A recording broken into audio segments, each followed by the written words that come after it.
பரபிரம்ம லிங்கம் பஜே பாண்டுரங்கம். பாண்டுரங்கனுடைய ஸ்வயம்பு ரூபத்தை இந்த சமயத்துல தான் பார்க்க முடியும். மகாபிஷேகம் முடிஞ்சதுக்கு அப்புறமா ஒரு அலங்காரமும் இல்லாமல் அவனை அவனாக அப்படியே பார்க்க முடியும். இந்த சமயத்துல தான் பாண்டுரங்கனுடைய திருமேனியில் இருக்கக்கூடிய அடையாளங்களை ஒவ்வொன்றாக பார்த்து அனுபவிக்க முடியும். ரெடியா பார்க்கலாமா?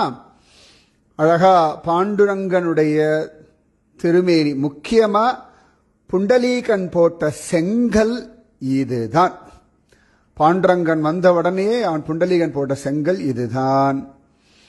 பகவானுடைய வலது கையில அவன் அழகாக தாமரை வச்சுருக்கான். இந்த இடது கால 2 குழி தெரியறதா அவர் கை வச்சிருக்காரு பார்த்தீங்களா? முக்திகேசி அப்படின்ற ஒரு தாசிக்கு தான் ரொம்ப மிருதுவானவள் நினப்பு இருந்தது.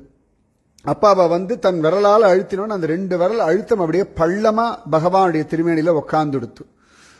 அப்ப அவ்வளவு மிருதுவானவன் பாண்டுரங்கன். இது நடுவில் இருக்கிறது மாடு மேய்க்கிற குச்சி கோல். இதுதான் அந்த கொசுவம்னு சொல்லுவோம் தெரியுமா, அந்த பீதாம்பர கொசுவம். இதுதான் பகவானுடைய இருப்பில் இருக்கக்கூடிய அரைச்சதங்கு ஒடியானம். பகவானுடைய இடது கையில சங்கம் வச்சுருக்கான், வலது கையில அழகாக தாமரைய பிடிச்சுருக்கான் ஜோரா. இதுதான் நாபிக்கமலம், பிரம்மதேவர் உற்பத்தியான நாபிக்கமலம். இப்ப இந்த இடது கை பக்கம் ஒரு மார்க் அமைக்கிறார் இல்லையா, ருக்மிணி தேவி இடுப்புல வச்சு அந்த மார்க் வந்துடுத்தான் பயலுக்கு.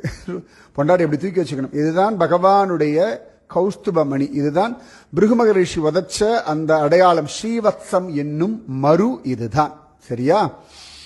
பகவானுடைய 2 காதுகள்லையும் மகர குண்டலங்கள், தலையில அழகான ஜோரான சிவலிங்கம். பகவான் தலைமையில டோப்பி மாதிரி இருக்குல்ல, அதுதான் சிவலிங்கமே தான்.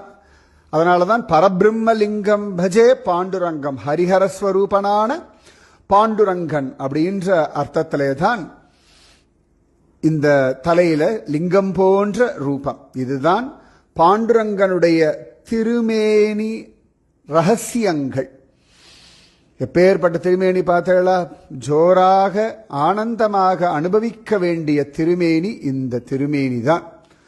ஆயுசுல ஒரு தடவையாவது பக்கத்துல நின்று இதெல்லாம் நன்னா பார்க்கணும். நாம கோட்டி ஜென்ம சுகிருத்தம் பாண்டுரங்கனுடைய இந்த அவயவ சௌந்தரியத்துல நாம தழைக்கிறதும் பார்ப்பதும் தொடுவதும். அதனால இந்த அற்புதமான இந்த தரிசனம் நமக்கு கிடைக்கிறதுனா அவனுடைய நிர்ஹேதுக கிருபை. ராம் கிருஷ்ண ஹரி வாசுதேவ ஹரி. ராதே கிருஷ்ணா.